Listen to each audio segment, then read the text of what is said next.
අයිබෝන් සුබ දවසක් වෙන්න කියලා ප්‍රාර්ථනා කරන ඔගොල්ලෝ සුපුරුදු පරිදි එක්වන්නේ ස්පෝර්ට්ස් පැවිලියන් විත් අනුෂ්කා රවින්ද වැඩසටහනත් එක්ක. ඉතින් හෙට කාන්තා T20 ලෝක කුසලානේ ශ්‍රී ලංකාවට ඉතාමත්ම තීරණාත්මක තරගයක් පැවැත්වෙනවා මැන්චෙස්ටර් ඕල්ඩ් ට්‍රැෆර්ඩ් ක්‍රීඩාංගණයේ. ඉතින් ඒ පිළිබඳව කතා කරන්නට අපිත් එක්ක ඉන්නවා ශ්‍රී ලංකා කාන්තා කණ්ඩායමේ නායිකා චමරි අතපත්තු. අයිබෝන් චමරි. අයිබෝන්. චමරි හෙට තරගය ගැන කතා කරන්නට කලින් එදා ලබාගත්තු ලකුණු 106 ගැන මොකද හිතෙන්නේ? එදා ඉනිම ගැන නම් ගොඩක් සතුටුයි. තරග ජයග්‍රහණය කිරීමත් ගොඩක් හොඳයි. නමුත් මම අර එදා කිව්වා වගේ අපිට කොදව තරගයේ යම් දෙයක් කරන්න තිබුණා. අපි තරග ජයග්‍රහණය කරන්න තිබුණා. ඉතින් ඒකේ ප්‍රතිඵලයත් එක්ක තමයි අපි පොඩ්ඩක් පසුබෑමක ඉන්නේ ඇත්තටම. නමුත් හෙට තරගය ගොඩක් වැදගත්. ඉතින් හෙට තරගය ජයග්‍රහණය කරන එක ගැන තමයි දැන් කල්පනා කරන්නේ. මොකද දැන් පහුවෙච්ච දේවල් ගැන වරි වෙලා වැඩක් නැහැ. අපිට කරන්න තියෙන දේ හරියට කරන එක තමයි වැදගත්. කොහොමද සූදානම කණ්ඩායම දැන් පුහුණු සැසියක් යනවා? ඔව් හොඳ සූදානමක් තියෙනවා. මම හිතන්නේ එදා ක්‍රීඩිකාවන් 3 දෙනෙක් බැට් කරන්න හම්බුනේ. ඉතුරු ටික අද බැට් කරනවා කට්ටිය ට්‍රේන් සෙෂන් එකේ. ඒ වගේම අපේ ෆීලිං වල යම් එරර්ස් තිබුණා. ඒ ටික හදාගන්න බලාපොරොත්තු වෙනවා. ඒ වගේම පන්දු යවන මම හිතන්නේ වයිට් බෝල් යම් ප්‍රමාණයක් යවුවා. ඒ නිසා ඒගොල්ලෝගේ පැත්ත වර්ක් කරන්න ඕනේ ස්පින් කෝච් එක. ඒ ටික අද පුහුණු සැසියේ අපි විශේෂයෙන්ම හයිලයිට් කරලා තියෙනවා ට්‍රේනින් වලදී. විශේෂයෙන්ම යවුන් වේග පන්දු යවන්නයක් ඉන්නවා. මිතාලි අයෝධ්‍යා සෑහෙන හොඳ සොයා ගැනීමක් මම හිතන්නේ නේද චමරි? ඇත්තටම ක්‍රිකට් අනාගතේ. ඔව් ඇත්තටම මම හිතන්නේ කාන්තලේ ප්‍රදේශයෙන් ශ්‍රී ලංකා ජාතික කණ්ඩායමට දායාද වෙච්ච දක්ෂ තරුවක් කියන්න පුළුවන්. මම හිතන්නේ ඊටාම පැහැබර අනාගතයක් තියෙන ක්‍රීඩිකාවක්. ඇය ක්‍රීඩා කරන විලාසය ඇත්තටම සතුටුයි. මම හිතන්නේ ඇගේ ඒ පන්දු යවි ඉරියව්ව මම හිතන්නේ කාන්තා ක්‍රිකට් අනික් රටවලින් පිතිකාරණයන්ට අඳුර ගන්න තාම අමාරුයි. ඉතාමත්ම හොඳින් නෑ පන්දු යවන. විශේෂයෙන් මම දැක්ක විශේෂත්වය තමයි ඒ වගේ ඇක්ෂන් එකකින් පන්දු යවන ගොඩක් පන්දු යවන්නෝන්ගේ වයිට් බෝල්ස් ඒ කියන්නේ හරි ඉලක්කයට පන්දු යවීමේ ටිකක් අඩුපාඩුවක් දකිනවා අපි මෑත කාලේ. නමුත් මේකේ ගොඩක් හොඳ කන්ට්‍රෝල් එකක් තියෙනවා. ඉතින් ඒක තමයි මම හිතන්නේ එදා තරගෙත් එක වයිට් පන්දුව යවුවේ. ඉතින් ඒක මම හිතන්නේ ගොඩක් හොඳ දෙයක්. ඉතින් තව තවත් පුහුණුකරුවන් එක්ක වැඩ කරද්දී අත්දැකීම් ලබා ගන්න ඉතින් තරඟ වැඩිපුර ක්‍රීඩා කරද්දී තව දේවල් ඉගෙන ගනීවි. විශේෂයෙන්ම චමරි ඔයා කතා කරා මම හිතන්නේ පෞගේ මාධ්‍ය හමුවේදීත් අපේ ක්‍රීඩිකාවන්ට ජාත්‍යන්තර ලීග්ස් වල ක්‍රීඩා කරන්න තියෙන අවස්ථාව ගැන සහ මම හිතනවා ශ්‍රී ලංකාවෙත් මේ වගේ ලීග් එකක අවශ්‍යතාවයක් තියෙනවා කියලා චමරි. අනිවාර්යයෙන්ම මොකද අපේ ක්‍රීඩිකාවන්ට අනිත් ලීග්ස් වල අවස්ථාව ලැබෙන්නේ නැත්තේ මම හිතන්නේ අපේ රටේ ලීග් එකක් නැති නිසා. අපේ රටේ ලීග් එකක් තිබුණා නම් විදේශ ක්‍රීඩිකාව මෙහෙට එනවා. එතකොට අනිවාර්යයෙන්ම අපේ ක්‍රීඩිකාවන්ටත් අවස්ථාවක් තියෙනවා ඒ රටවල් වලට ගිහිල්ලා ක්‍රීඩා කරන්න. ඉතින් මම බලාපොරොත්තු වෙනවා ශ්‍රී ලංකා ක්‍රිකට් ආයතනයේ සහ තව අනුග්‍රාහකයෝ ඇවිල්ලා ඕනර්ස්ලා ඇවිල්ලා ස්පොන්සර්ෂිප්ස් ඇවිල්ලා අපි විමෙන්ස් ක්‍රිකට් වලට ලොකු දෙයක් වෙයි ෆ්‍රැන්චයිස් ක්‍රිකට් එකක් ස්ටාර්ට් කරනවා නම් අනික් රටවලුත් මම හිතන්නේ ටීම් 6-7කින් නෙමෙයි පටන් ගත්තේ. අපි දන්නා ඉන්දියාව උනත් පටන් ගත්තේ මුලින්ම එක්සිබිෂන් රවුන්ඩ්ස් 3ක් ගැහුවා ඒගොල්ලෝ ටීම් 3ක් එක්ක. ඉස්සෙල්ලාම 2යි ඊට පස්සේ 3යි. දැන් IPL එකේ ටීම් 5යි ක්‍රීඩා කරන්නේ. ඉතින් ඒ නිසා මම හිතන්නේ අපි සුළුවෙන් පටන් ගත්තොත් අපිට ඒක කාලයක් යනකොට දියුණු කරගන්න පුළුවන්. ඉතින් ඒ වගේ ක්‍රීඩා කරොත් මම හිතන්නේ මේ ක්‍රීඩිකාවන්ට තව ඒවා ජය අවස්ථාවක් ලැබෙනවා. ඇත්තම ජාත්‍යන්තර තරඟ හා සමානයි. මොකද විදේශ ක්‍රීඩිකාව වෙනවා. ඔවුන් එක්ක එකම ඩ්‍රෙසින් රූම් එකේ ඉන්න පුළුවන්. ඔවුන් කොහොමද ප්‍රෙපෙයාර් වෙන්නේ ගේම් එකට. එතකොට ඔවුන් මැද මොනවද කතා කරන්නේ ගොඩක් දේවල් ඉගෙන ගන්න පුළුවන්. ඉතින් මම හිතන්නේ ඒක ගොඩක් ලොකු වැදගත් දෙයක්. මම එදත් කිව්වේ ඒකයි අපේ ක්‍රීඩිකාවන්ට අවස්ථාව ලැබෙන්නේ නැහැ. අපි බලාගෙන හිටියොත් අනික් රටවල් වලින් අපේ ක්‍රීඩිකාවන්ට කතා කරලා අවස්ථාව දෙයි කියලා ඒක මං හිතන්නේ නැහැ ලේසි දෙයක් කියලා. ඉතින් අපේ රටේම ෆ්‍රැන්චයිස් එකක් පටන් ගන්න පුළුවන් නම් මං හිතන්නේ ඒක ලොකු දෙයක්. මේ ලෝක කුසලානේ දක්වපු දක්ෂතා ගැන කොහොමද නායිකාව විදිහට? මං හිතන්නේ අපි මීට වඩා දක්ෂ කණ්ඩායමක්. මේ ලෝක කුසලානේට අපි ආවේ ඇත්තටම අපිට ලොකු අවස්ථාවක් තිබුණා මේ ලෝක කුසලානේ අවසාන පුරාටයට යන්න. ඒක අනිවාර්යයෙන්ම ක්‍රීඩා කියන්න ඕනේ. මොකද අපි පහුගිය අවුරුද්ද පුරාවට ක්‍රීඩා කරපු විලාසයත් එක්ක බලනකොට අපි ගොඩක් කණ්ඩායම් පරාජයටපත් කරා.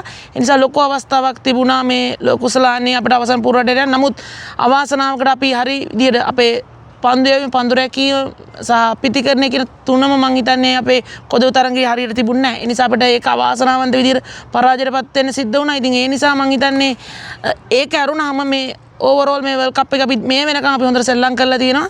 විශේෂයෙන්ම මම දකින්නේ එංගලන්ත තරඟය ගත්තාම අපි ආව ගාම ක්‍රීඩා කරපු තරඟේ ඒකට පොඩි එක්ස්කියුස් එකක් තියෙනවා එංගලන්ත තරඟයට. නමුත් මම හිතන්නේ ක්‍රීඩිකාවන්ට කිසිම සාධනීය හේතුවක් නැහැ අර වගේ කොදේ කණ්ඩායම එරෙහිව ක්‍රීඩා කරලා අපි පරාජයටපත් වෙන්න අපිට හේතුවක් නැහැ. මොකද අපි ඔවුන් එක්ක එක් දින තරඟ 6ක් ක්‍රීඩා කරලා තිනා අන්තිම කාලේ ඒ 6න් අපි 5ක් ජයග්‍රහණය කරලා තිනවා. 20 තරඟ 6ක් ක්‍රීඩා කරලා තිනා එකක් නෝ රිසල්ට් ගියේ තව එක තරඟයක් ඔවුන් ජයග්‍රහණය කරා අපි 4ක් ජයග්‍රහණය කරලා තිනා. ඉතින් ඒ නිසා මං හිතන්නේ ලොකු අවස්ථාවක් තිබුණා අපිට කොදෙව් කණ්ඩායම පරාජයටපත් කරන්න. මං හිතන්නේ අපි අතේ තිබුණු අවස්ථාව අපි නැති කරගත්තා. තවමත් පුංචි අවස්ථාවක් තියෙනවා. ඊයේ එංගලන්තය කොදෙව්වන් පරාජයටපත් කරා. දැන් තියෙන්නේ අනිත් රටවල් වල තරඟත් එක්ක තීරණ එක්ක තමයි අපේ අවසන් පූර්ව ගමන ගැන තීරණය වෙන්නේ. විශේෂම කොදෙව්වන් පරාජයටපත් වෙන්න ඕන අයර්ලන්තයට, ඒ වගේම නවසීලන්තේ පරාජයටපත් වෙන්න ඕන එංගලන්තයට. අපි හොඳ නෙට් රන් රේට් එකකින් හෙට තරඟේ දිනන්න ඕනේ. කොහොමද මේ හෙට නෙට් රන් රේට් එක වැඩි කරගන්න මොකක්ද තියෙන ප්ලෑන් එක? අපි කතා කරලා තියෙනවා අපි කොහොමද සෙල්ලම් කරන්න ඕනි කියලා. මොකද ටොස් එක දිනුවොත් අපි බැට් කරොත් කොහොමද අපි ගහන්න ඕනි? පන්දු යවුවොත් අපි කොහොමද පන්දු යවන්න ඕනි? මොන සීමාවකද අපි උන්ව තියාගන්න ඕනි කියන එක. හැබැයි තරඟයට ගියාට පස්සේ මම හිතන්නේ තරඟයේ ජයග්‍රහණයට ක්‍රීඩා කරන එක තමයි වැදගත්. තරඟයේ යන විදිහත් එක්ක තමයි අපිට මැදදී තීරණය කරන්න වෙන්නේ අපි කොහොමද යන්නේ කියලා. මොකද ප්ලෑන් එක තියෙන එක හොඳයි. හැබැයි ප්ලෑන් එක ගියාට පස්සේ ඒ ආකාරයෙන්ම එක්සිකියුට් කරගන්න බැරුණොත් අපි පොඩ්ඩක් අපව ප්ලෑන් B එකට යන්න වෙනවා. ඉතින් ඒ දෙකටම අපි ලෑස්ති වෙලා ඉන්නේ. චමරි අපිට එංගලන්තයේදී ඔයාව දකින්න වෙන අන්තිම තරඟාවලිය වෙයිද මේක? බොහෝ දුරට මේ අන්තිම තරඟාවලිය වෙයි කියලා හිතනවා. මොකද හේතුව මෙම තරඟාවලියෙන් පස්සේ අපව එංගලන්තයේ අපි නැෂනල් ටීම් එකේ එන්න තියෙන අවස්ථාව හරි අඩුයි. මොකද බයිලැටරල් සීරීස් එකට වුන් අනිවාර්යයෙන්ම ලංකාවට එන්නේ. ඒ කියන්නේ අපිට ඉතුරු අවුරුදු 3.5මාරටම අපිට බයිලැටරල් සීරීස් එකක් ආයේ නැහැ. එංගලන්තයට ඇවිල්ලා ක්‍රීඩා කරන්න දැනට ෂෙඩියුල් කළා. ඉතින් එහෙම නැති නිසා ගොඩක් වෙලාවට එන්න එකක් නැති වෙයි. ඒ වගේම ලෝක කුසලානයක් මම පේන කාලේ ආයේ නැහැ. 20 හෝ ඕවර් 50 එක් දින ලෝක කුසලානයක්. මම හිතන්නේ 2030 දෙකෙන් 33න් පස්සේ තමයි ඒ වගේ තරඟාවලියක් එංගලන්තේ ක්‍රීඩා කරන්නේ. ඒ නිසා ගොඩක් වෙලාවට මේ මගේ කණ්ඩායමත් එක්ක එන අන්තිම තරඟාවලිය වෙන්න බොහෝ දුරට ඉඩකඩ තියෙනවා. මැන්චෙස්ටර් වල ඉන්න ලංකාවේ අයට මොකද්ද කියන්නේ චමරි?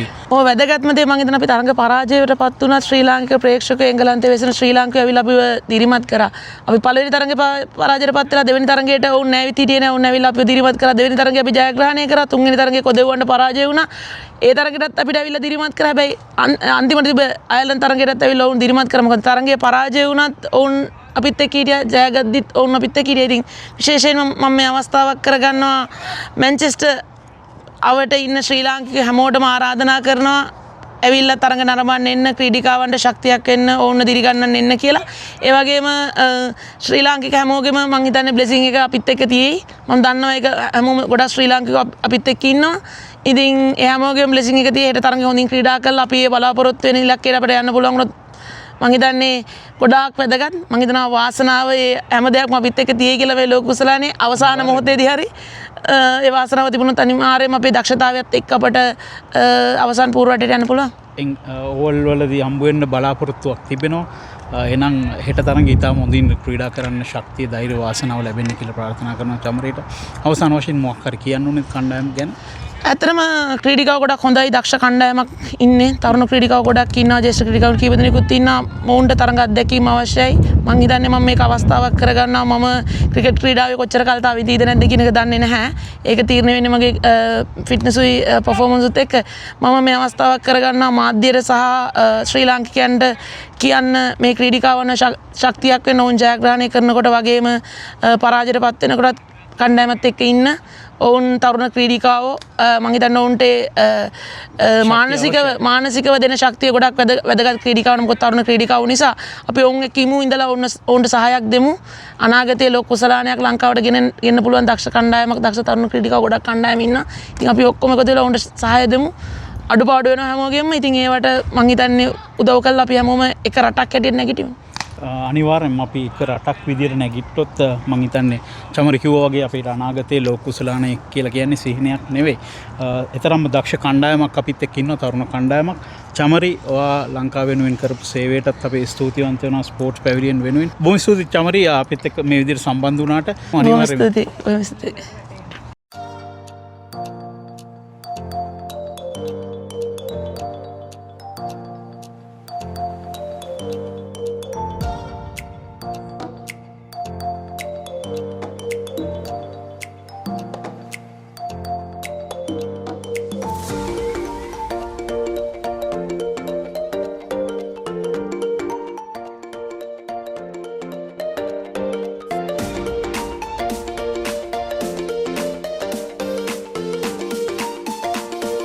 රට පුරා ඇති Green EV charger ජාලය හා එක්වන්න. App Store මගින් Green EV charger සහ Play Store වෙතින් Green EV ලෙස search කර Green EV app එක දැන්ම download කරගන්න. Welcome to the best roaming plans that don't burn through your pocket or mind. Get 10 GB for $5 and 30 GB for $15. There's always an option with Hutch.